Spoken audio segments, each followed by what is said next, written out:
Sa Matthew chapter 2, verse 13 up to verse 21. At ang ating tema ngayong umaga ay ang pagtatanggol sa hari, o pwede natin sabihin pag-iingat sa hari, o pwede natin sabihin pagtakas ng hari. Ito ay nagpapakita sa atin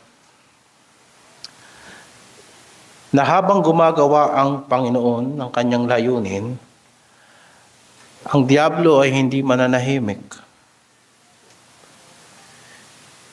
Kagaya na ang Panginoon ay gumagawa, si Satanas at ang kanyang mga kampo ay gumagawa din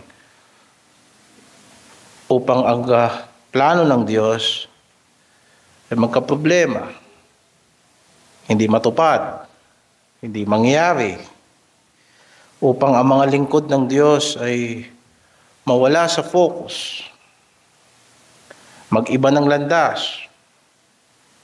Subalit sa pangangaral ngayong umaga, nawa makita natin na ang ating Panginoong Diyos ay marunong sa lahat.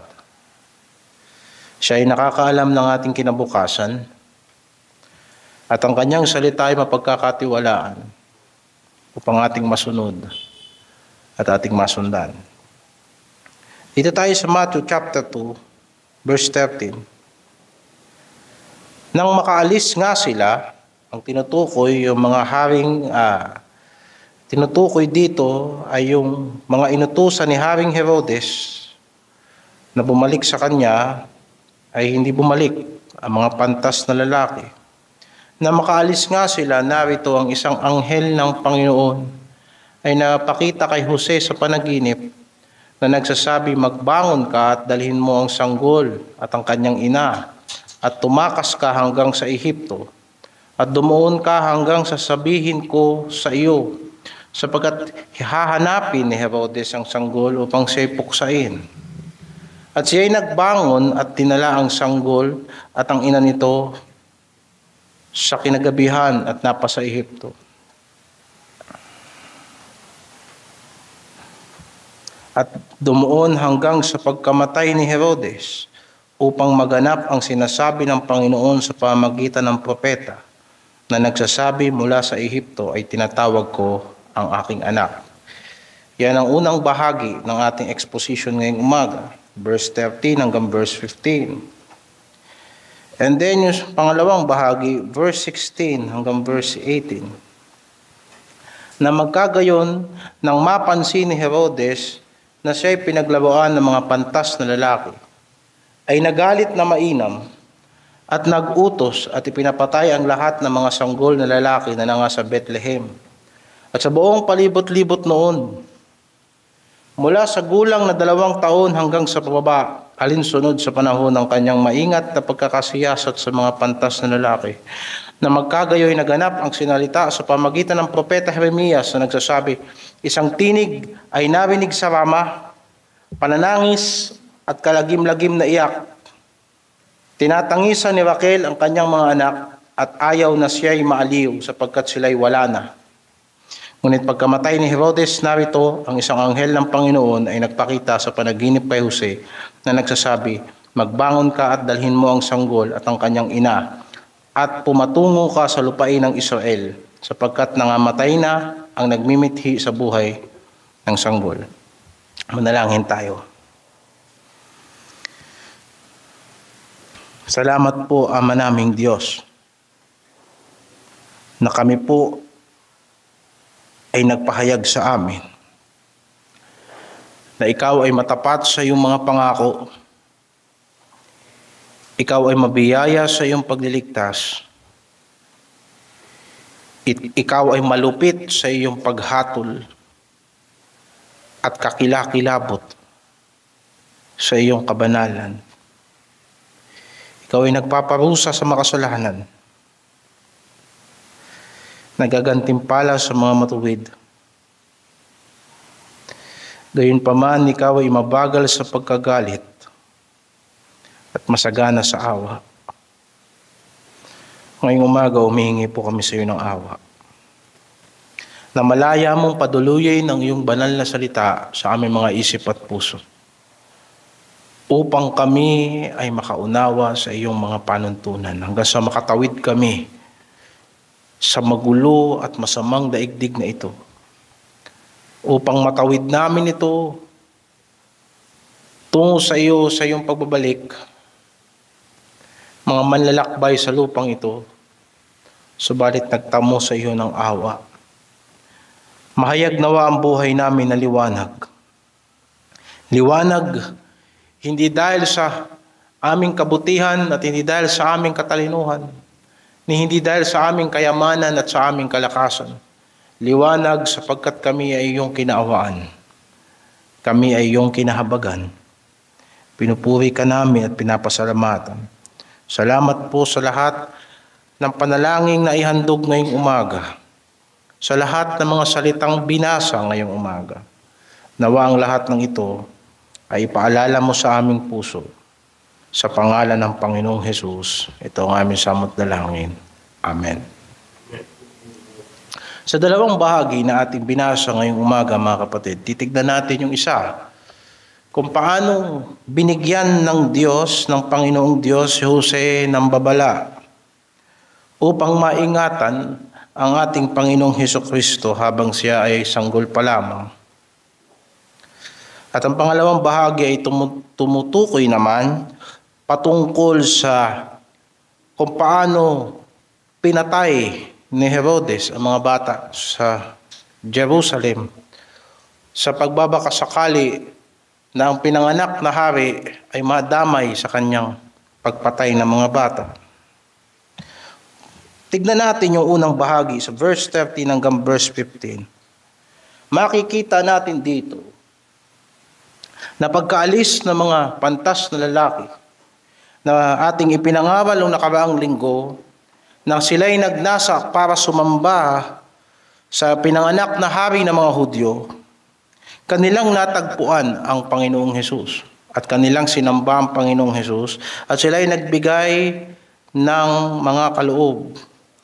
Huwag nating kakalimutan na ang ating Panginoong Hesukristo ay tunay na Diyos mula pa lamang sa sinapupunan ni Maria.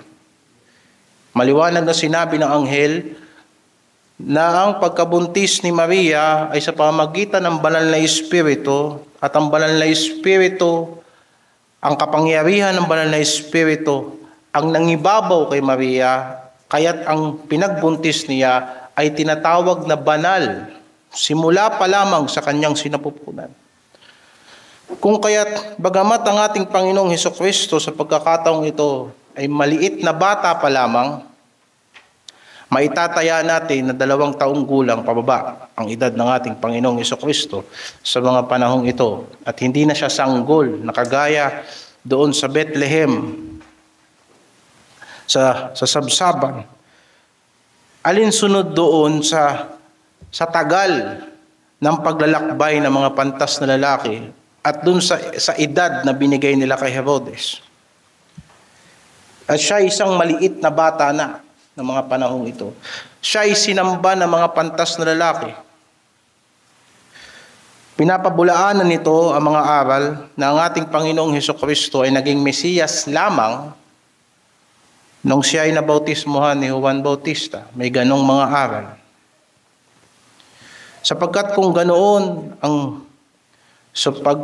ganoon ang sitwasyon, mali na sambahin ang Kristong bata na ginawa ng mga pantas na lalaki.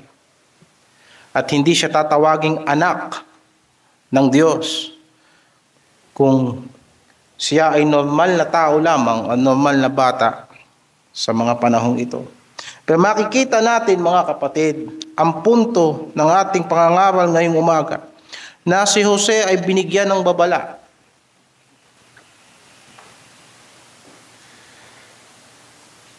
Na pinaplano ni Herodes na ang ating Panginoong Hesukristo ay patayin. Binigyan siya ng 3 instruction.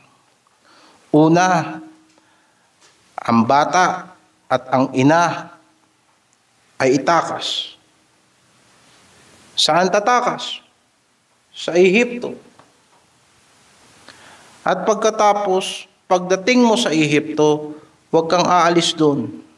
hanggat hindi ko sinasabi sa iyo na bumalik ka rito sa Israel. Tignan natin ang mga isang bagay na ito, mga kapatid, na kapag ang Diyos ay nagbigay ng babala, siya rin ay nagbibigay ng panuntunan.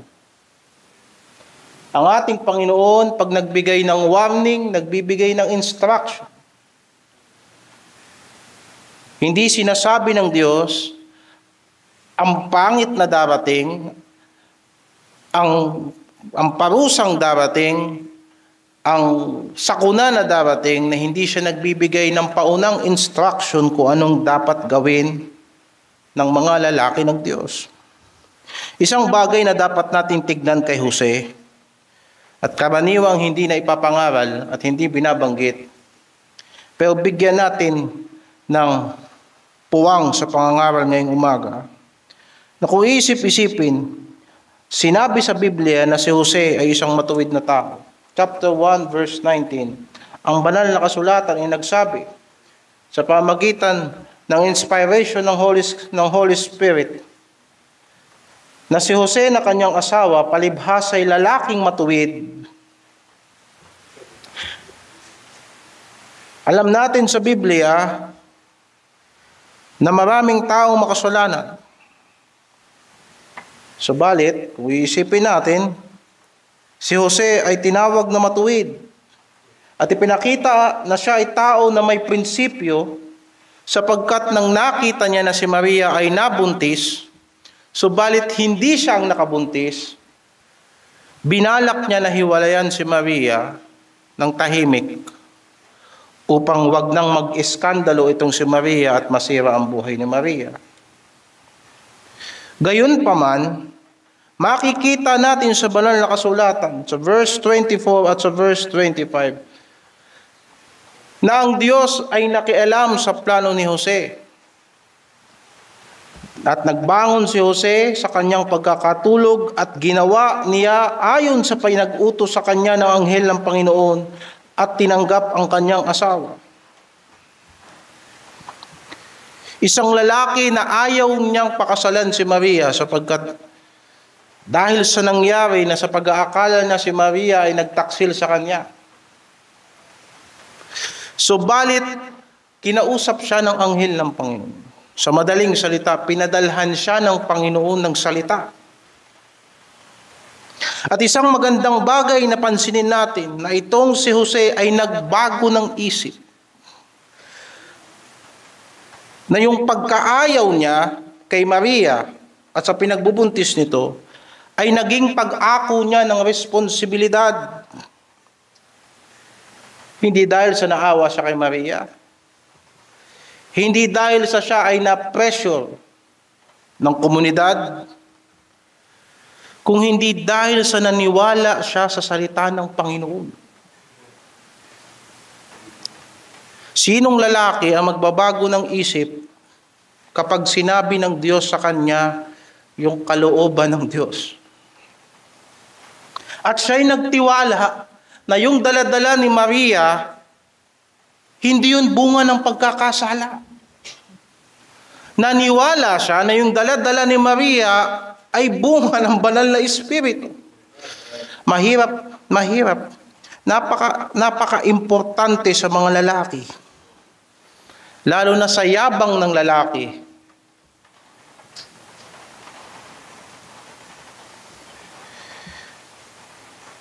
Na yung kanyang pakakasalan hindi nagtaksil sa kanya.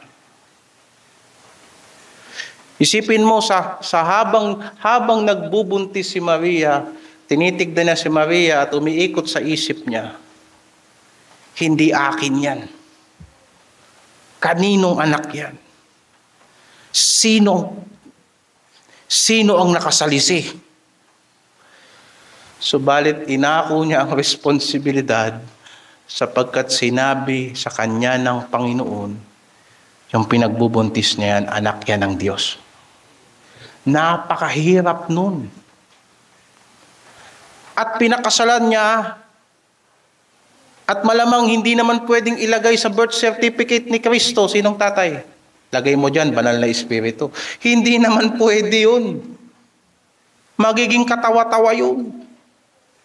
Nilagay ni Joseph yung kanyang pangalan, ilagay mo dyan, Joseph.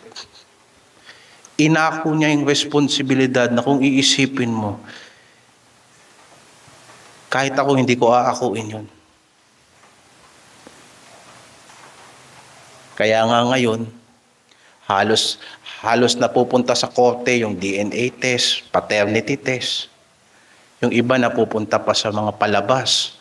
Minsan napupunta pa, natutulpo pa. Minsan napupunta pa sa TV5, diretsahan. Dahil sa mga isyong ganito. Subalit itignan mo si Jose na isang taong matuwid na marunong makinig sa salita ng Diyos. At dito naulit na naman. Nang pag-alis ng mga bisita, nagpahayag ang Diyos sa kanya, Jose, umalis na kayo sa bahay ninyo. Dalhin mo yung mag-ina mo sa Ehipto, sapagkat si Herodes papatayin ang ipinanganak na hari ng mga Hudyo. At makikita natin yung pananampalataya ni Jose na agad siyang sumunod sa Panginoon. Hindi alang-alang para sa kanyang kaligtasan, kung hindi alang-alang sa pag-iingat ng Diyos kay Kristo.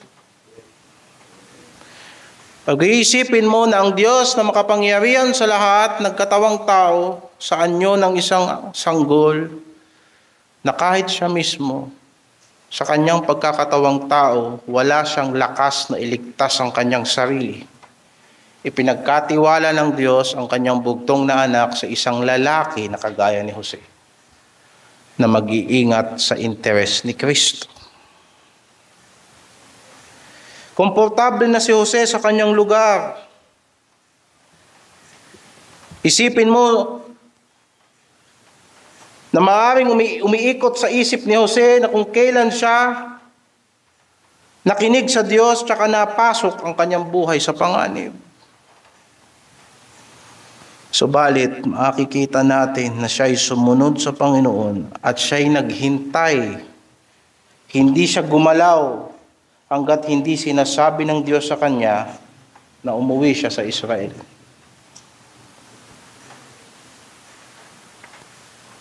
Nanalangin tayo ng ganyang klase ng mga lalaki sa iglesia na magkakaroon ng interes kay Kristo, na mag-iingat kay Kristo.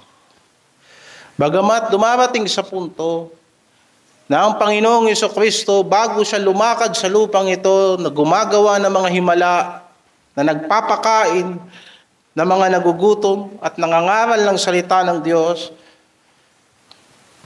dumating muna sa panahon na siya ay naging isang maliit na bata. At ipinagkatiwala ng Diyos ang maliit na bata na yan sa isang lalaking matuwid na marunong makinig sa salita ng Diyos. Pero tignan natin si Herodes, verse 16 hanggang verse 18. Nang magkagayon, nang mapansin ni Herodes na siya'y pinaglaruan ng mga pantas na lalaki. Maaaring sinasadya o hindi sinasadya ng mga pantas na lalaki. Pero alam natin sa verse 12 na sila'y pinagsabihan din ng Diyos na huwag nang bumalik kay Herodes. Sapagkat nang sinabi ni Herodes sa mga pantas na lalaki, kapag nakita nyo ang sanggol, sabihin nyo sa akin para makasamba din ako sa kanya.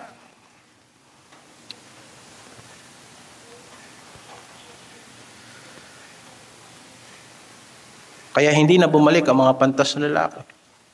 Ang tingin ni Herodes, niloko siya, pinaglaruan siya, na hindi niya nakita na ang kanyang intensyon ay masama. Na pinipigilan ng Diyos yung kanyang kasamaan, pero ang tingin niya sa mga pantas na lalaki, niloko siya. At ito ay katuparan ng sinabi ni Propeta Jeremias sa verse 17 at verse 18. At gusto kong basahin natin ito sa Jeremiah chapter 31, na makikita natin na walang aksidente sa mga pangyayari sa buhay ng ating Panginoong Hesukristo, sapagkat lahat ng ito ay nakita na ng Diyos ng una. Verse 10, Jeremiah 31 verse 10.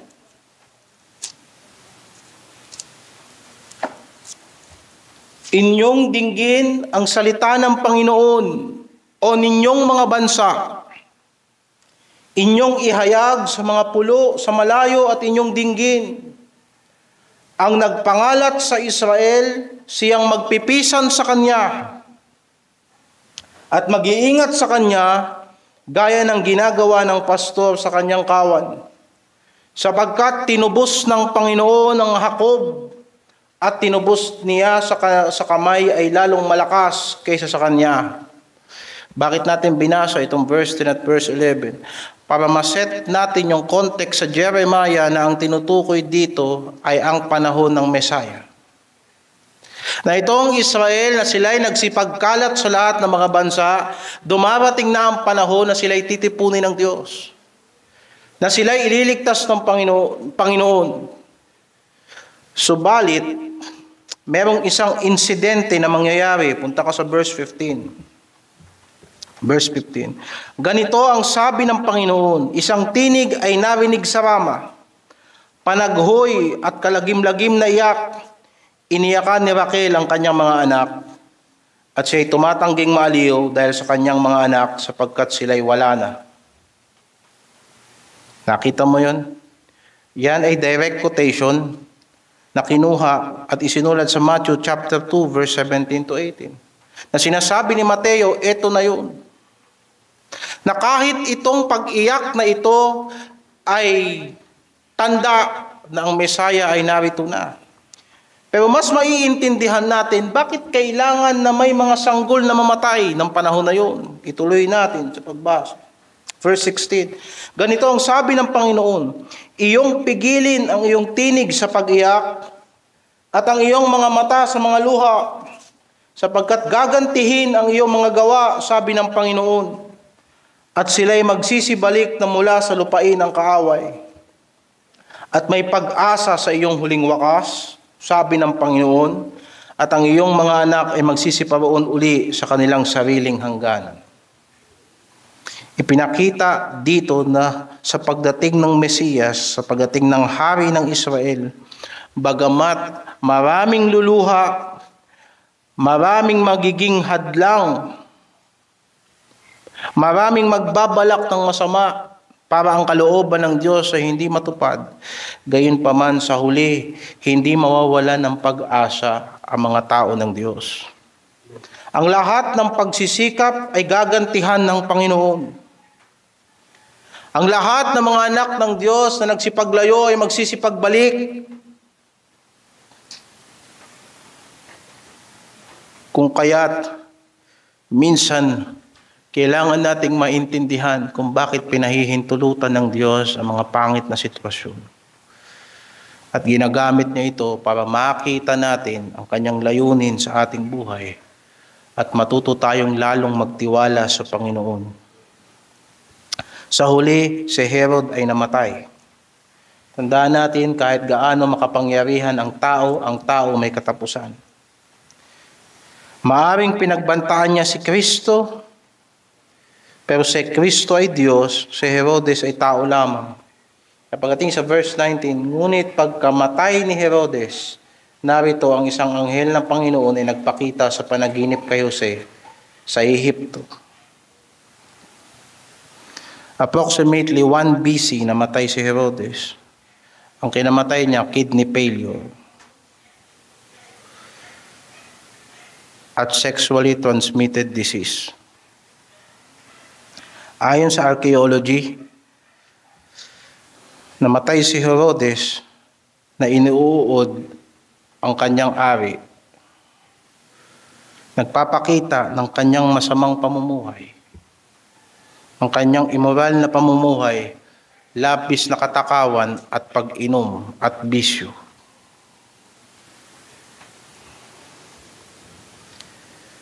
Anong implikasyon sa atin ng mga bagay na ito? Una, Maraming tatayo na hari, maraming tatayo na mga kaharian. Subalit ang Diyos ay magiging hari magpakailanman.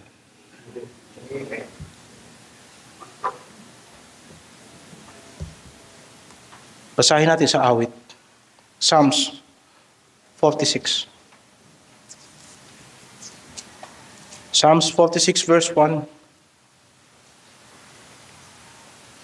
Ang Diyos ay ating ampunan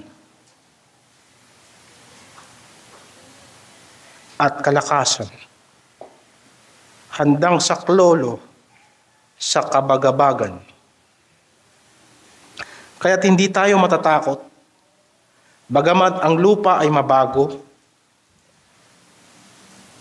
bagamat ang mga bundok ay maglipat sa kagitnaan ng mga dagat, bagamat ang tubig niyaon ay magsihugong at mabagabag, bagamat ang mga bundok ay mga uga dahil sa unos niyaon.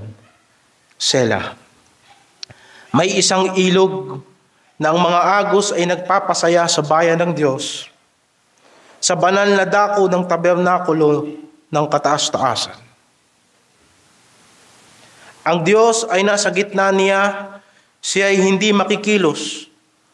Tutulungan siya ng Diyos na maaga. Ang mga bansa ay nangagkagulo, ang mga kaharian ay nangakilos, inihihiyaw niya ang kanyang tinig, ang lupa ay natutunaw. Ang Panginoon ng mga hukbo ay sumasa atin. Ang Diyos ni Jacob ay ating kanlungan. Sela. Kayo'y paririto, inyong masdan ang mga gawa ng Panginoon, kung anong kagibaan ang kanyang ginagawa sa lupa. Kanyang pinapaglilikat ang mga pandidigma sa wakas ng lupa. Kanyang binabali ang busog at pinuputol ang sibat. Kanyang sinusunog ang mga karo sa apoy. Kayo ay magsitigil at kilalanin ninyo na ako ang Diyos.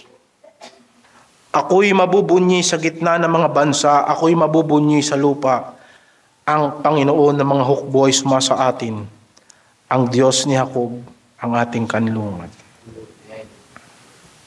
Kaya't sinabi ni Propeta Jeremias, sumpain ang tao na nagtitiwala sa kanyang kapwa-tao. Sapagkat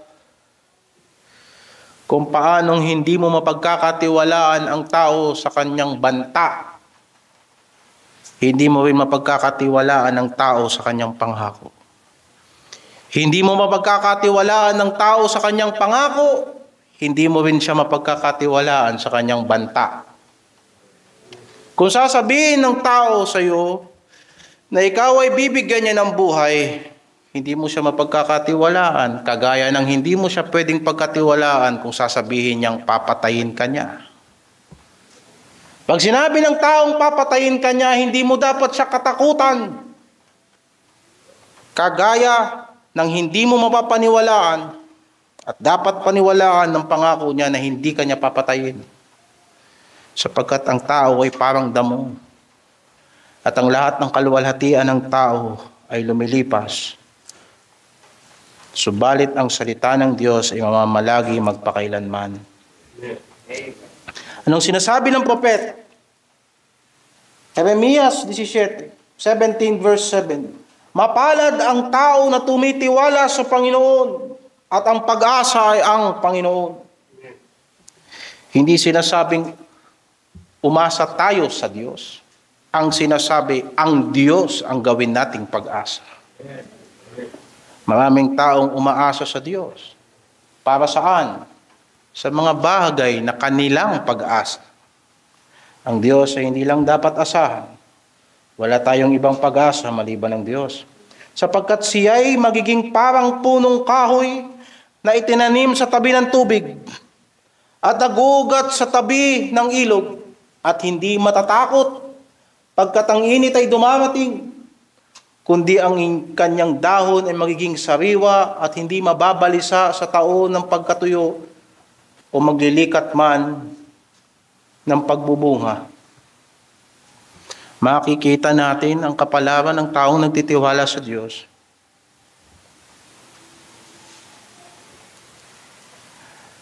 Ang taong nagtitiwala sa Diyos ay mananatili sa Diyos. Ang taong nagtitiwala sa Diyos ay hindi dapat matakot. At hindi dapat kumilos dahil sa takot. Hindi dapat magdesisyon dahil sa takot. Hindi siya dapat kumilos dahil sa pagkabalisa.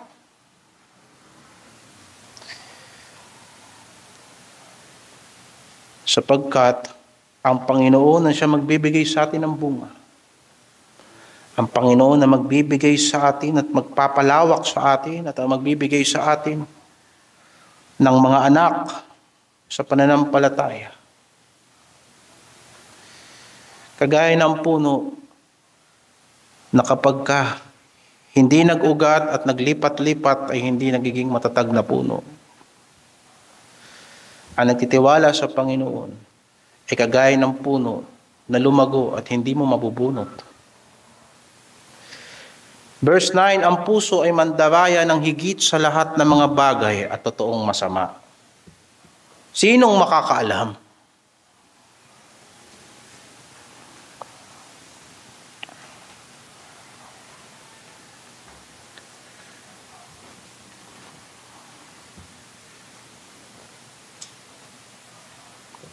Ang pagtitiwala sa Panginoon ay hindi isang doctrinal na bagay lamang o theoretical na bagay.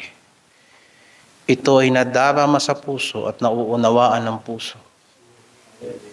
Pero dapat nating maintindihan na ang puso ay magdaraya. Minsan iniisip natin nagtitiwala tayo sa Diyos. Pero kumikilos tayo dahil sa pangamba. Kumikilos tayo dahil sa hindi natin pag-intindi. Nalilihis tayo sa mga importanteng bagay, nagre-resulta ng mga sayang na oras at sayang na panahon sapagkat ang puso ay magdaraya higit sa lahat ng mga bagay. Kung kaya't sinabi sa verse 10, sinong nakakaalam ng puso? Sabi ng verse 10, akong Panginoon, ang sumisiyasat ng pag-iisip, aking tinatarok ang mga puso upang magbigay sa bawat tao ng ayon sa kanyang lakad, ayon sa bunga ng kanyang mga gawain. Kaya nga at ang pagtitiwala natin ay sa Panginoon, ang Panginoon ang ating pagtitiwala. Sapagkat sa pag-aakala natin na nagdidesisyon tayo para sa Diyos, ang Diyos ang sumisiyasat ng ating mga desisyon. Ang Diyos ang nag-iingat ng ating mga lakad upang yung mga plano niya sa buhay natin ay kanyang gawin. Kung kanyang layunin ay kanyang matupad sa buhay natin. Kung paanong lumililim ang pugo sa mga itlog na hindi kanya, gayon siya nagtatangkilik ng mga kayamanan at hindi sa pamamagitan ng matuwid. Sa kanyang mga kaarawan ay iiwan niya yaon at ang kanyang wakas ay nagiging mangmang siya. Ganyan ang kalagayan ng taong nagtitiwala sa kanyang puso, sa kanyang damdamin, at hindi nagtitiwala sa Panginoon. Para siyang pugo, ibon na lumilimlim nang hindi naman niya sariling itlog. Para siyang naghahanap ng lugar na hindi para sa kanya. Nagtatanggol siya ng mga kayamanan na hindi para sa kanya, na sa dulo magmumukha lang siyang mangmang. Sapagkat hindi niya inuna ang pagtitiwala sa Panginoon. Sa mga kaarawan ay iiwan niya yaon. Sa pagkatapos ng napakarami niyang pagsisikap, sa dulo sasabihin niya, ito palang aking pinagpaguran, hindi pala akin. Ito palang tinabaho ko. Itong aking pinagsikapang hanapin, pinagsikapang buuin, hindi pala ito ang gusto ng Panginoon para sa akin. At magmumukha siyang mangmang. Bakit? Isipin mo, itinayo mo, pero hindi mo tinapos. Bakit? Sapagkat ang tao ay nagtiwala sa kanyang puso, sa kanyang damdamin, at hindi nagtiwala sa Panginoon. Kumilos ng dahil sa takot at hindi kumilos ng dahil sa pagtitiwala. Anong sinasabi sa Kawikaan 28 verse 26? Proverbs 28 verse 26.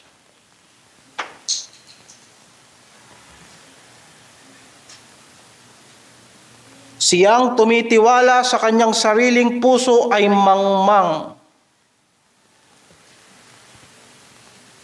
Ngunit ang lumalakad na may kapantasan ay maliligtas.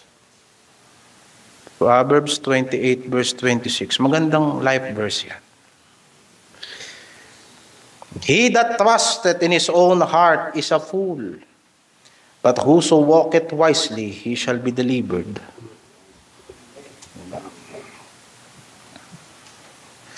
Sapagkat kilala na natin ang Panginoon at ang Diyos na ating sinampalatayanan, alam natin hindi niya tayo ipapahamak. Hindi niya tayo dadalhin sa sitwasyon na hindi huhubog ng ating pagkatao, na hindi matutupad yung kanyang layunin sa buhay natin. Kaya nga't ang pagtitiwala kagaya ni Jose, kapag sinabi ng Panginoon, huwag mong pagdudahan, sundin mo. Pag sinabi ng Diyos, mag-stay ka, mag-stay ka. Pag sinabi ng Diyos, humayo ka, humayo ka. Bakit? Sapagkat mas alam ng Diyos ang bukas kaysa sa atin. Kaysa kung alam natin ang bukas. Pero ipinahahayag ng Diyos ang kanyang kalooban sa atin. Deuteronomy 29 verse 29, ang mga lihim na bagay ay sa Panginoon. Ang mga bagay na lihim ay nauukol sa Panginoon nating Diyos. Ngunit ang mga bagay na hayag ay nauukol sa atin at sa ating mga anak magpakailanman upang ating magawa ang lahat ng mga salita ng kautusang ito. May makasikretong bagay na hindi ipaalam sa atin ng Diyos. Pero malalaman mo ang kalooban ng Diyos sa pamamagitan ng kanyang mga kautusan. Walang kalooban ng Diyos na susuway sa sariling utos ng Diyos. Ang mga tao ay masyadong interesado sa mga bagay na hindi ipinahayag ng Diyos. Saan ako titira bukas? Paano pag mawalan ako ng trabaho bukas? Paano kung magkasakit ako bukas? Paano kung mamatayan ako bukas? Mga bagay na hindi ipinahahayag ng Diyos. Na dahil sa pag-aalala nila ng mga bagay na hindi malinaw, nakakalimutan nila na may mga bagay na malinaw sa mga kautusan ng Diyos.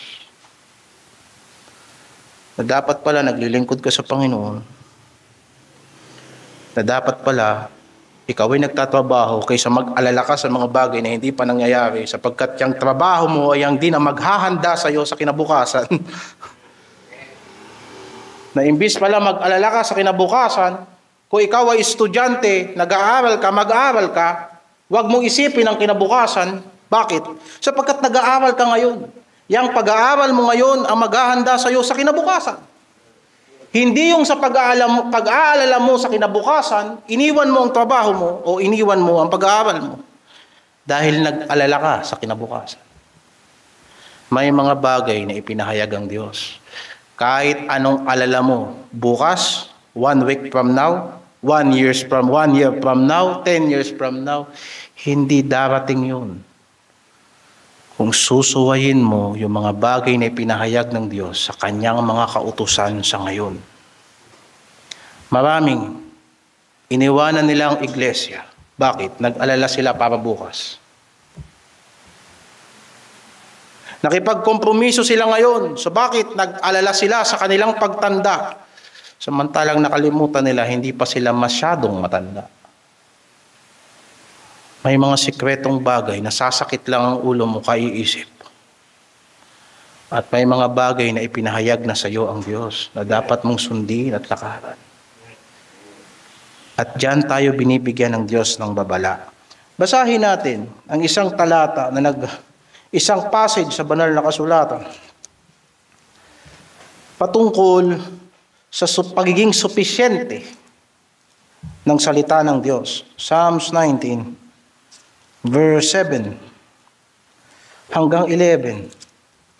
Psalms 19, verse 7 hanggang 11.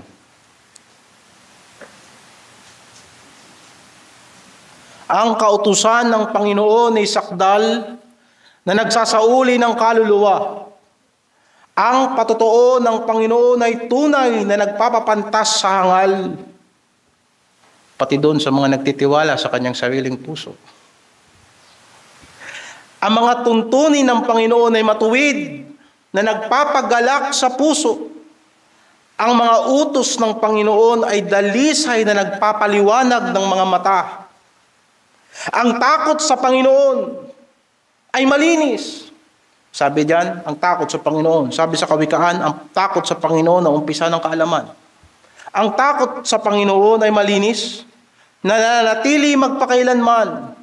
Ang mga kahatulan ng Panginoon ay katotohanan at lubos na matuwid.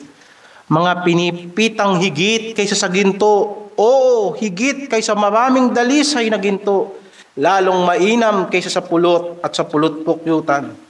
Higit dito sa pamamagitan ng mga iyo'y mapagpapaunahan ang iyong lingkod. Sabi sa King James Version, moreover by them is thy servants warned.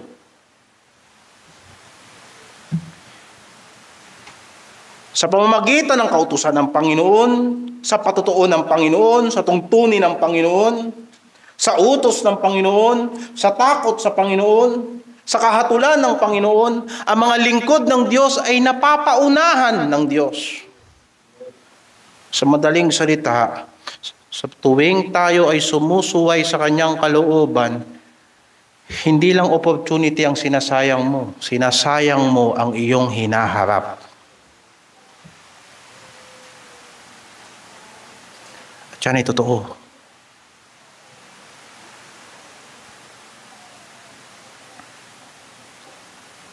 Kasi sinabi ng Panginoon, sino sa inyo sa pag-aalala ang nagdadagdag sa inyong buhay? O sino man sa inyong pag-aalala ang nagdagdag sa inyo ng isang siko? Naalala ko, may kapatid tayo itong maliit, lagi ko sinasabi sa kanya yan. Sa liit mong yan, sa pagiging maalalahanin mo, sa iyong pag-aalala, tumangkad ka ba? Kung hindi ka tatangkad sa kaiisip, lalong hindi hahaba ang buhay mo kaiisip. Matakot ka sa Panginoon at sumunod sa kanyang mga kautusan.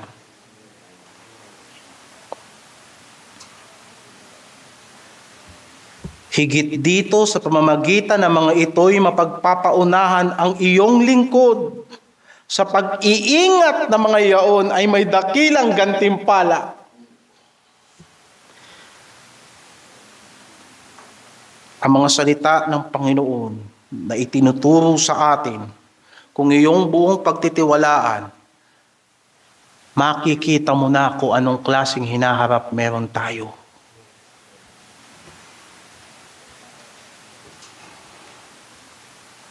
Kaya mga kapatid, ang pagkatakot sa Panginoon ang umpisa ng kaalaman. Pero ang mga mangmang tumatanggi sa turo ng Panginoon.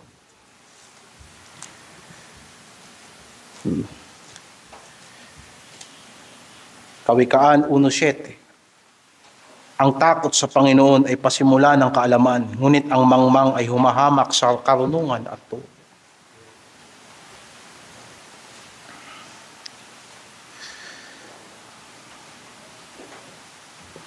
Pwede mo bang sabihin na ang isang taong walang kasiguraduhan, naiintindihan niya talaga yung ginagawa niya?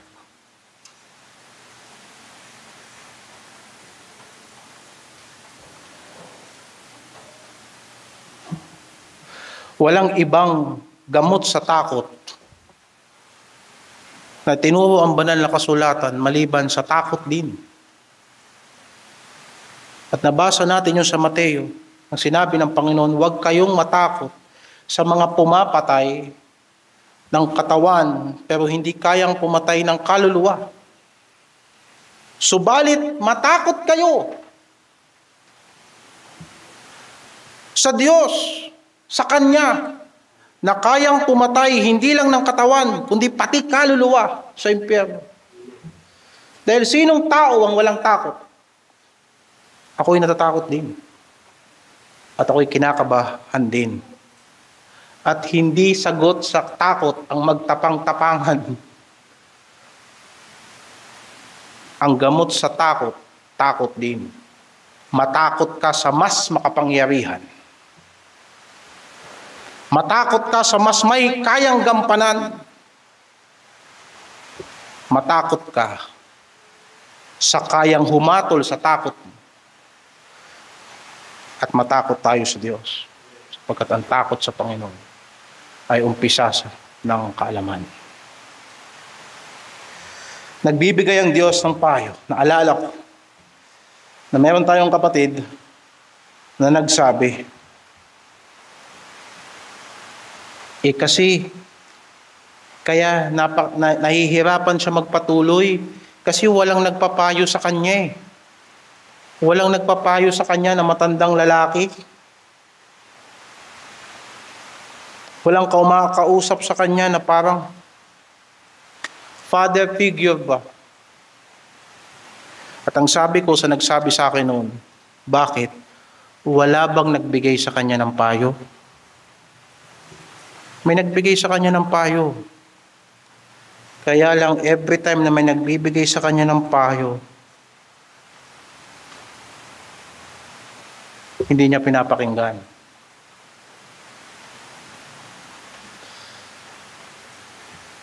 Panalangin natin ang mga kapatid natin na hindi natin kasama ngayong umaga. Sapagkat yung instruction ng Diyos, kung iintindihin mo, babala din yan na may gulong darating. Ano sinasabi sa Proverbs 22, verse 3 hanggang 4? Ang mabait na tao ay nakakakita ng kasamaan at nagkukubli. Ngunit dinadaanan ng musmos at nagtitiis. Kita mo, may mga bagay na pinakita ng Diyos sa atin ng matagal na dapat iniingatan natin ang ating sarili. Pero ang taong walang kaalaman, dadaanan niya yon. Tapos magtitiis siya at sasabihin niya sinusubok siya ng Diyos. Ganoon kaimportante ang pangangaral na ito ngayong umaga. Sapagkat kagaya ni Jose, ang gawain sa Panginoon ay hindi magiging madali. Habang lumalawak ang gawain, dumarami ang pasanin nito. Hindi dapat tayo mangarap ng isang paglilingkod na walang hirap. Laging may hirap ang paglilingkod sa Panginoon. Subalit sa pakikinig ng salita ng Diyos, maaaring hindi natin matakasan ang mga kahirapan na yan, pero makakapaghanda tayo. At pag dumating ang punto ng Panginoon at natupad ang kanyang sinasabi sa atin na mga kahirapan, hindi tayo matatakot sapagkat may mapanghahawakan tayo na kalooban ng Diyos. Hindi dapat dumating sa buhay ng Kristiyano na siya'y maligaw na hindi niya alam kung saan siya patungo. Sapagkat kung siya'y lumalakad at hindi niya alam kung saan siya patungo, ano ang kanyang layunin, ano ang kanyang gampanin na dapat tapusin sa kanyang buhay. At kapag dumating ang mga kahirapan, ang mga pagsubok, ang mga sakuna, saan siya manghahawak?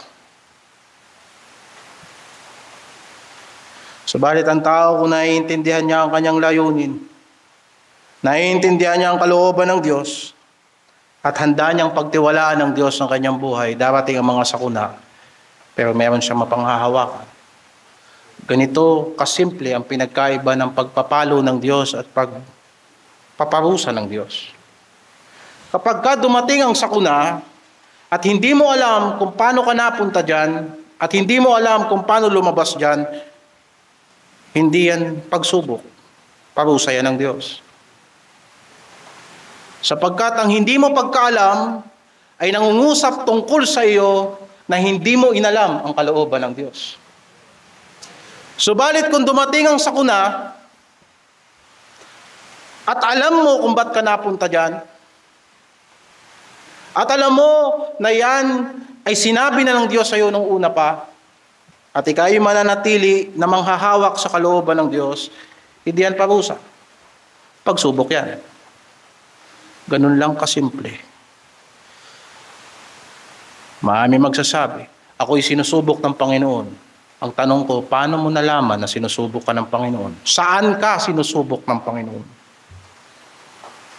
Kung paano mo matatagalan yung hirap na yan? Ang Diyos natin ay hindi sadista. Subalit ang pagsubok ay ganito. Ibinibigayan ng Panginoon portion by portion. Kagaya ng matalinong guro na hindi nagbibigay ng mahirap na exam sa umpisa ng klase, kung hindi sa dulo, at nagbibigay ng warning, may exam tayo sa Biyernes, mag-review kayo lahat. Yan ang pinagkaiba ng pagsubok at palo ng Diyos. Ang pagsubok ng Diyos ay darating sa panahon na inaasahan mo, sapagkat pinagpaunahan niya ito sa iyo. Kaya ka nga sumusunod sa Panginoon sapagkat alam mong may mga panganib na darating. Pero ang palo ng Diyos dumarating sa panahon na hindi mo inaasahan, sapagkat sa umpisa pa lang ayaw mong magtiwala sa Panginoon. Ganyan ang pinagkaiba. At walang ibang direksyon diyan maliban sa magbalik loob sa Panginoon at sa Kanyang salita. Pangatlong implikasyon sa atin na ito, ang Diyos ang nagtatayo ng ating bahay. Ang Panginoon nagtatayo ng ating sambahayan.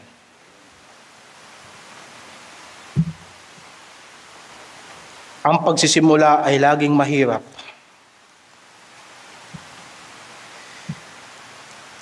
Sapagkat hindi lamang mahirap ang sitwasyon, kung hindi sa kawalan natin ng mga basic na karanasan.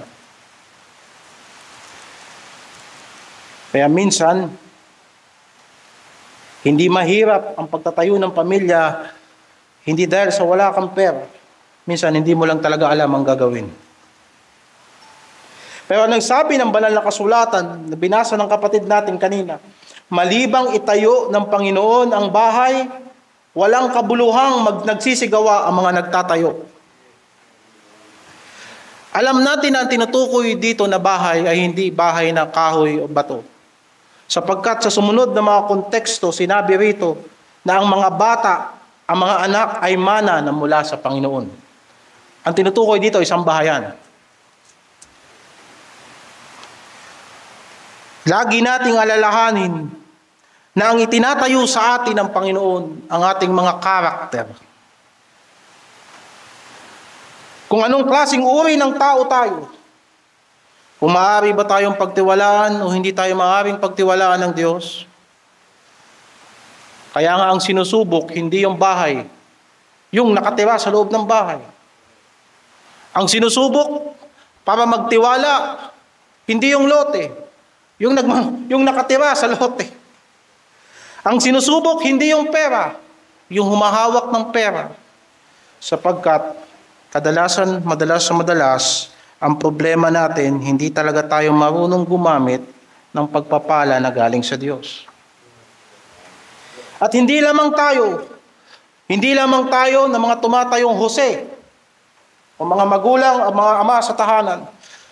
Minsan pati yung mga kasama natin sa bahay, hindi marunong gumamit ng pera. Minsan kahit anong sikap natin, may mga kasama tayo na saliwa ang isip sa atin.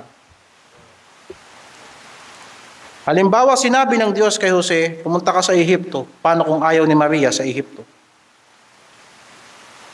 Mabuti na lang ang Panginoong Hesukristo, hindi pasaway na bata.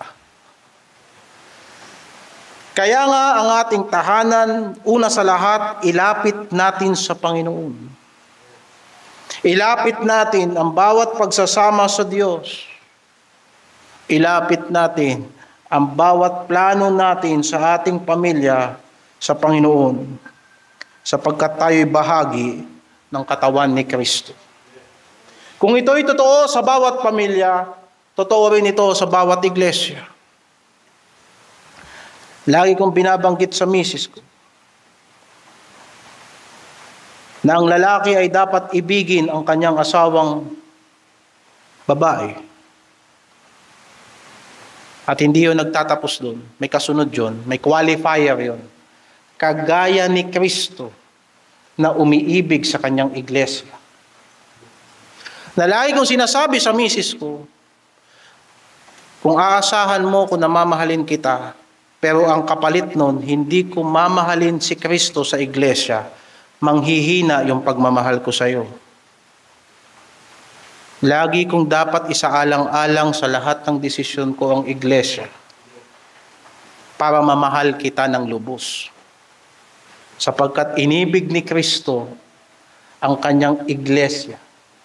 Kaya mga lalaki, ibigin ninyo ang inyong asawang babae. Hindi yun nagtatapos doon. Kagaya ni Kristo na inibig ang kanyang iglesia. Alay ko sinasabi, sa ngayon, kailangan nating tignan ang kalagayan ng iglesia. Bakit? Kapag ang iglesia ng Panginoon matatag, magiging matatag din ang buhay natin. Sapagkat nandyan ang lahat ng salita ng Panginoon, nandyan ang mga tao na mga kapatid natin sa Panginoon. Nandyan binubuo ng Diyos ang ating mga buhay, na ang ating mga kapalaran pinagtagpo-tagpo ng Diyos sa iglesia. At sinong mga lalaki ang nakakaisip niyan? Salamat sa Panginoon sa iglesia natin, mas marami ang lalaki. Sa totoo lamang, ang mga churches ngayon sa panahong ito, hindi na nakadesign para sa lalaki. Nakadesign na para sa mga babae.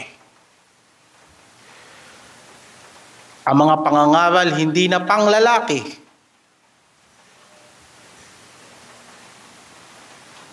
At minsan ang mga nangangaral, babae na rin. Kaya kinakausap ng Panginoon ang mga lalaki sa iglesia. Nakagaya na si Jose ay pinagkatiwalaan ng Kristo na maliit. Ang ating Panginoong Jesucristo umakyat na sa langit. Tapos na ang kanyang gawain. Ang ipinagkakatiwala sa atin ngayon ang katawan ni Kristo. Ang iglesia. Mga kapatid, maaaring nasa panahon tayo ngayon na ang iglesia natin ay hindi kagaya ng buong Kristo na gumagawa ng himala. Maraming mga may sakit na hindi pa natin naaabot. Maraming nagugutom na hindi pa natin napapakain. At higit sa lahat, marami pang mga makasalanan na hindi pa natin natatawag sa iglesyang ito. At maaaring sabihin natin na ang katawan ni Kristo na ipinagkatiwala sa atin ay maliit pa lamang. Sanggol kung ituturing, bata kung ituturing. Na sa ngayon, hindi natin kaya pang ipagtanggol ang maraming bagay patungkol sa iglesyang ito. Sa mga Herodes na naghahari-harian sa sanlibutan, nawawasakin tayo rito. Palalayasin tayo rito. Pero kailangan ng mga Jose na magtatanggol sa iglesia ng Panginoong Hesukristo. At paano yan? Sa pamamagitan lamang ng salita ng Panginoon. Kaya pinapadaan tayo ng Diyos sa mga mahihirap na choices. Sa mga mahihirap na pagpili at mga desisyon. Sapagkat darating ang panahon, hindi ka na lang pipili para mabuhay ka. Pipili ka para mabuhay din ang iba. Hindi ka lang magdidesisyon para maging masaya ka. Minsan pipili ka para maging masaya ang iba At higit sa lahat para maging masaya ang Panginoon. Iniisipin mo si Jose, wala nang pinaka-exciting para sa lalaki na bagong kasal, maliban na makasama niya ang kanyang misis sa unang gabi. Pero ibahin natin si Jose. Kinasal na sila. Kaso nung nakita niya, ay nga pala, hindi pwede. Sa Panginoon yun, wag nating galawin sa Panginoon yun. Hintayin ko na lang na manganak si Maria. Kaso kailan pa yun? Bibilang ka ng 9 na buwan. At pagkatapos, aawatin mo pa yun. Sabihin na lang natin 3 years. Naghintay si Jose ng 3 years bago niya magawa yung gusto niya.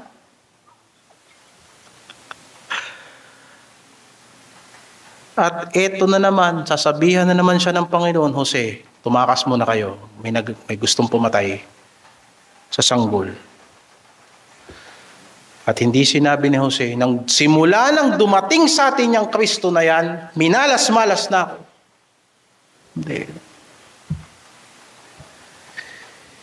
Itinaya niya ang buhay niya para kay Kristo. Sa pamamaraan na pinagkatiwala sa Kanya ng Panginoon. Na sa atin, hindi natin kailangang itakas si Kristo sapagkat si Kristo ay hari sa langit. Pero kailangan nating alagaan ang kanyang katawan dito sa lupa, ang kanyang iglesia.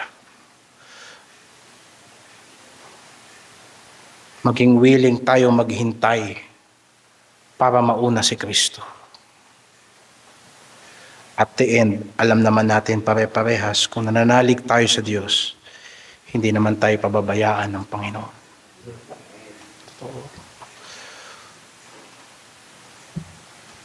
Bago ako, iglesia muna. Kung hindi pa naiisip ng misis ko yan, hindi pwedeng hindi ko maisip yan kasi ako ang lalaki. Si Kristo muna. Sapagkat si Kristo ang buhay ko. Pag pinabayaan ko si Kristo, lahat ng mabubuting bagay na kaya kong ibigay sa misis ko at sa kahit kaninong tao, mawawala. Kung magiging mabuting tatay ako, alam kong hindi ako magiging mabuting tatay hiwalay sa Panginoon ko. Hindi ako magiging mabuting boss, hindi ako magiging mabuting trabahador, hindi ako mabubuting estudyante at hindi ako magiging mabuting kahit ano hiwalay sa Panginoon ko.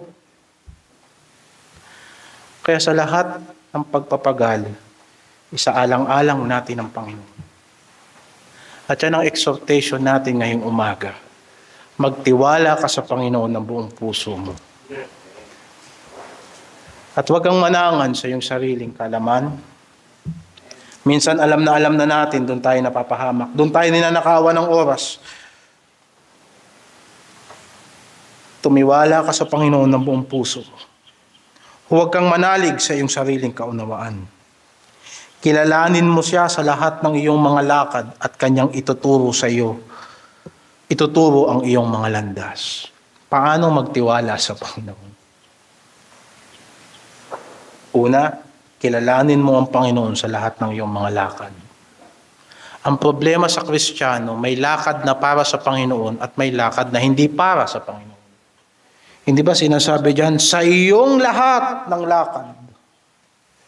Sapagkat anak tayo ng Diyos. Hindi tayo basta mga tinawag natin ang sarili nating Kristiyano. Ang itinuturo ng banal na kasulatan na kaligtasan ay ito. Ang Espiritu Santo na nanahan sa puso ng taong ligtas. Ang turo ng banal na kasulatan patungkol sa kaligtasan ay ito. Binabago ng Diyos ang puso at isip ng taong sumasampalataya kay Kristo. Ang turo ng Biblia patungkol sa kaligtasan ay hindi pagiging relihiyoso. Kung hindi kung paanong si Kristo ay namatay sa krus para sa ating mga kasalanan, tayo ay namatay na rin na kasama niya. At kung paanong si Jesu Kristo ay muling nabuhay mula sa mga patay, Tayo ay may bagong buhay sa Kanya kung talagang tayo ay totoong ligtas. Bagamat tayo ay lumalakad sa lamhan, hindi tayo nagdidesisyon at hindi tayo nakikipaglaban na ayon sa laman. Kung kaya't sa lahat ng pagkakataon ng buhay natin, sa bawat detalye ng buhay natin, alalahanin mo ang Panginoon. At ang sabi niya, ituturo niya sa iyo ang lahat ng iyong mga landas. Noon, iniisip ko na ang maligaw ay isang normal na bagay. Ang bata pa ako. Pero sa pag-unawa mo ng salita ng Panginoon, yung dumarating ang panahon na hindi mo alam kung anong ginagawa mo at saan ka papunta, ay indikasyon na malayo ka sa Panginoon. Hindi mo siya nagiging prioridad, kung kaya't hindi mo na alam kung anong ginagawa mo.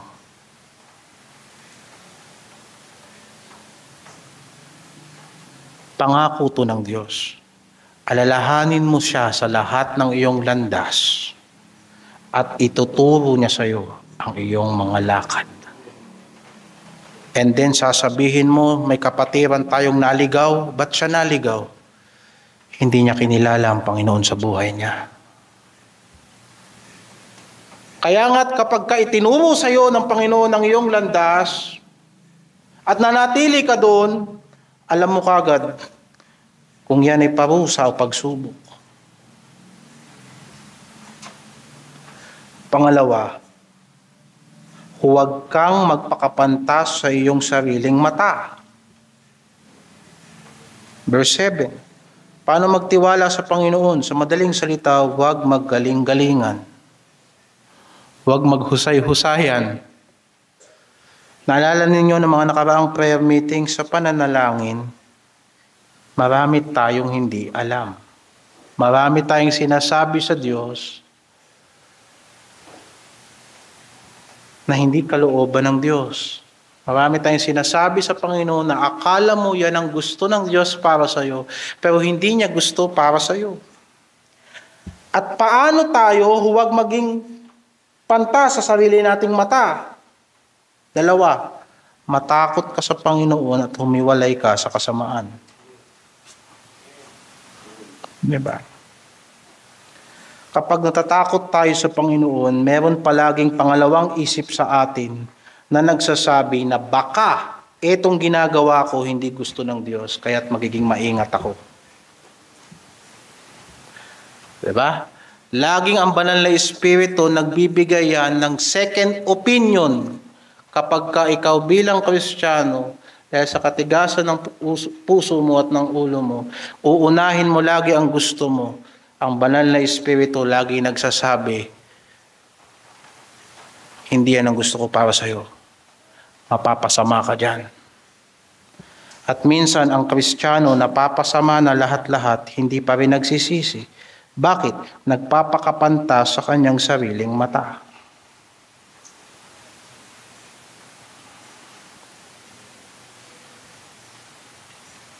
Magiging kagalingan ng Kristiyano.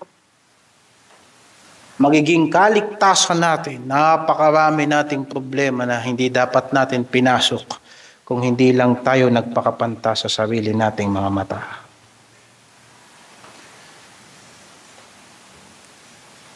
Verse 8, magiging kagalingan sa iyong pusod at utak sa iyong buto. Pangatlo, paano magtiwala sa Panginoon? Parangalan mo ang Panginoon ng iyong tinatangkilik. Verse 9. Kinikilala natin ang lahat ng pagpapala ay galing sa Diyos. At ang Diyos ay hindi nagpapabaya at tayo ay mga katiwala lamang. Sumasamba tayo sa Diyos na may kasamang handog sapagkat nagtitiwala tayo sa Kanya. At ang Diyos ang hindi nagbabagong partner natin sa lahat ng mga gawain natin sa buhay. Tatlong bagay. Paano magtiwala sa Panginoon ng buong puso? Paano huwag kang manalig sa iyong sariling pangunawa? Una, kilalanin mo ang Panginoon sa lahat ng iyong lakad. Pangalawa, huwag kang magpakapantas sa iyong sariling mata. Humiwalay ka sa kasamaan. Mahirap sabihin na nagtitiwala sa Panginoon at the same time nakikipaglaro tayo kay Satanas. Hindi pagtitiwala sa Panginoon ang pakikipaglaro sa dyablo. Ang sinasabi nga sa banal na kasulatan, labanan mo ang dyablo sa pamamagitan ng pananampalataya, pagtitiwala. Ang taong nagtitiwala sa Diyos ay palaging lalaban sa kasamaan. Bakit? Iyan nga ang panlaban sa dyablo, pananampalataya. Huwag mong sabihin na ang pananampalataya sa Diyos hindi nagturo sa iyo na humiwalay sa kasamaan. Kaya't kung sa palagay natin na pwedeng pagsamahin ang pamumuhay na wala sa kalooban ng Diyos at ang pagtitiwala sa Diyos, nagiging pantas tayo sa sarili nating pag-iisip. Ang biyaya ng Diyos ay nahahayag sa atin na sa pagtanggi natin sa lahat ng mga kalikuan at lahat ng hindi pagkamakadiyos sa sanlibutang ito, ay natututo tayo maging mahinahon at lumakad ng may katuwiran at kabanalan sa kabila na ang daigdig na ito ay pasama ng pasama. Yan ang manifestasyon ng biyaya ng Diyos. May isa pang sinabi si Santiago, magpasakop kayo sa Diyos. Labanan ninyo ang dyablo. 4:7. Pasakop nga kayo sa Diyos. Datapwat magsisalangsang kayo sa dyablo at tatakas siya sa inyo. At yan ang problema ng daigdig na to ay punong-puno ng professing Christians. Tinatawag nilang mga sarili nila ng mga Kristiyano pero ang landas nila ay hindi kalooban ng Diyos. Paano mangyayari yun? Punong-puno ang daigdig na to ng mga tao na pantas sa sarili niyang mata. Nagtitiwala sa kanyang sariling puso, nagtitiwala sa kanyang sariling karunungan. Kaya mga kapatid, parangalan natin ang Panginoon palagi. Ipahayag natin ang kanyang karangalan. Huwag nating pababayaan ang ipinagkatiwala sa atin ng Panginoon na paglilingkod sa Kanya. Sapagkat hindi pababayaan ng Diyos ang ating mga buhay. Sa totoo, sa pagtitiwala natin sa Kanya, makakasumpong tayo ng buhay. Para sa atin, darating din ang panahon ng para sa atin. Lagi ko yung iniisip. At lagi kong sinasabi, basta't wag akong lalayo sa kalooban ng Diyos ngayon. Ito ang sakripisyo na pwede kong gawin sa Panginoon. Wala na akong pwedeng ibigay sa Kanyang sakripisyo.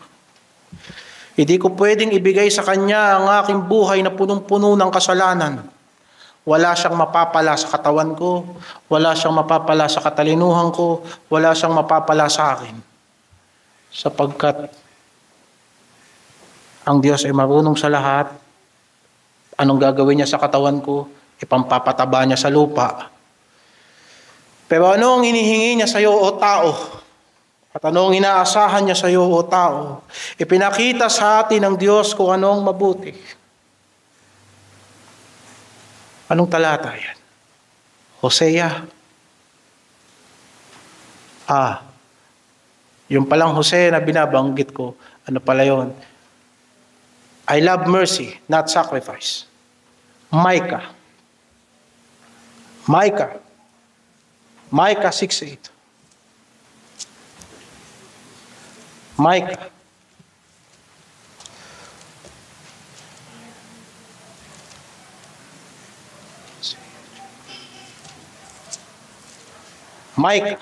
Mikas 6:8. Kanyang ipinakilala sa iyo, o tao, kung ano ang mabuti. At ano ang hinihingi sa iyo ng Panginoon, kundi gumawa ng may kaganapan, ibigin ang kaawaan, at lumakad ng may kababaan na kasama ng iyong Diyos. Kaya anong sakripisyo ang pwede kong ibigay sa Diyos ngayon? Wala. Maliban sa ito. Itong pagkakataon na to na para sa akin, hindi ko kukunin. Uunahin ko ang Panginoon. Yan ang sakripisyo. Bibigay ko ang pera ko sa Diyos. Samantalang alam naman ng Diyos na ang puso ko wala sa Kanya at ako'y makasanlibutan.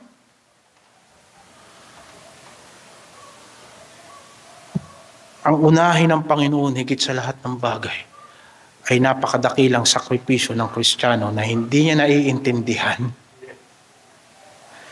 sapagkat ang Panginoon na hindi magpapabaya. Darating ang panahon nang ipinagkakatiwala sa atin ng Diyos ngayon maliit lang dahil sa nakinig tayo sa Kanyang salita. Lalaki din yan. Bagamat ang iyong umpisa ay maliit, ang iyong katapusan ay maging malaki. Pero sino nagpapalaki? Ang Diyos. So magtiwala tayo sa Diyos. Sino nag-iingat? Ang Diyos. Magtiwala tayo sa Panginoon.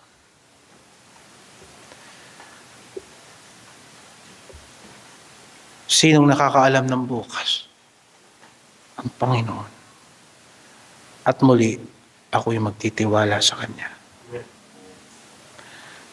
Salamat sa pakikinig niyo. Sa mga bisita namin, kung wala pa si Kristo sa buhay ninyo, ang sinasabi ng banal na kasulatan, pagsisisi at pananampalataya. Bakit hindi relihiyon? Madali lang magka-relihiyon.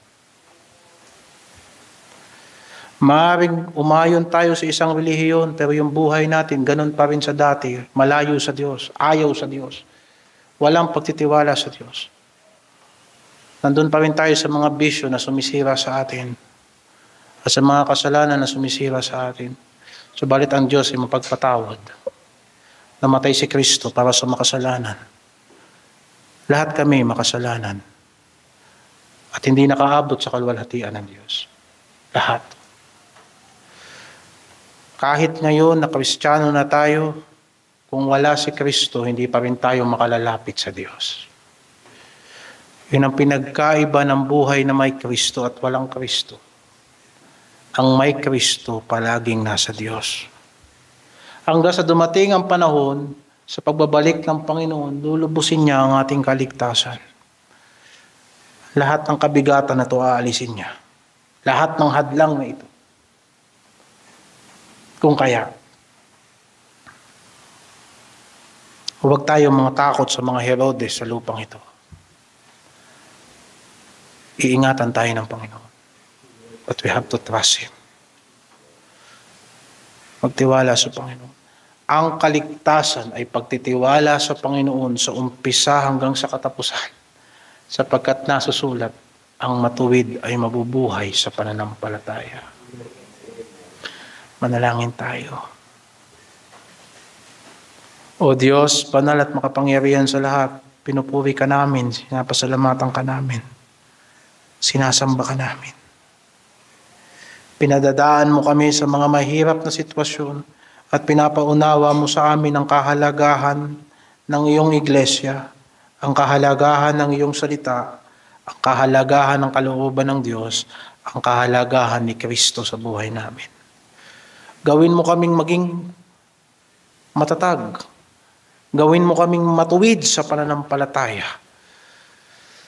Gawin mo kaming mapagtiwala sa iyo. Gawin mo kaming mabunga. Gawin mo kaming mapagpasalamat na lahat ng kabutihan na gagawa namin, napapadaloy sa amin, kung binago mo ang buhay namin, ito ay dahil si Kristo ay nananatili sa amin at kami ay sa Kanya. Hiwalay kay Kristo, wala kaming magagawa. Kung kaya't ipaalala mo sa amin na kami ay sa iyo. Tulungan mo na ang mga kalalakihan sa iglesia ay patuloy na magmahal sa iglesia kagaya ni Kristo. At sa paglalapit ng kanilang mga pamilya sa iyo at sa iglesia, ibigin nila ang kanilang mga pamilya, ang kanilang mga misis. Tulungan mo rin naman ang mga misis sa iglesyang ito na maging mapagpasakop sa kanilang mga asawang lalaki. Tulungan mo ang mga misis sa mga tahanan ng iyong mga anak na magsikap sa pagkakaroon ng isang makadiyos na tahanan, na ang mga bata ay lumalaki na may pagkatakot sa Panginoon at nakakaalam ng iyong mga kalooban. Isinasama ko rin naman ang mga bata. Umpisa sa mga anak ng mga miyembro, maging doon sa mga hindi anak ng mga miyembro na tinuturuan namin sa Sunday School, na sila pong lahat ay magsipaglaki na may pagkatakot sa Panginoon. Tawagin mo sila sa kaligtasan at paglilingkod sa iyo. Pinapanalangin ko rin ng mga single sa church. Buuin mo sa kanilang puso na hanapin ang iyong kalooban at bigyan ka ng kaluguran sa lahat ng kanilang mga ginagampanan. Ikaw ang aming Panginoon na hindi nagbabago at mananatiling tapat. Naghanda ka sa amin ng lugar. Pawiin mo ang lahat ng aming pag-aalala at pagkatakot. Ituon mo ang aming isip sa iyong mga panawagan sa amin sa iglesia, sapagkat hindi ka magpapabaya, hindi dapat kami mangamba, kundi manatili kami sa iyong kalooban. At ito'y pagsubok mo sa amin. Patatagin mo kami sa aming pagmamahal sa iyo.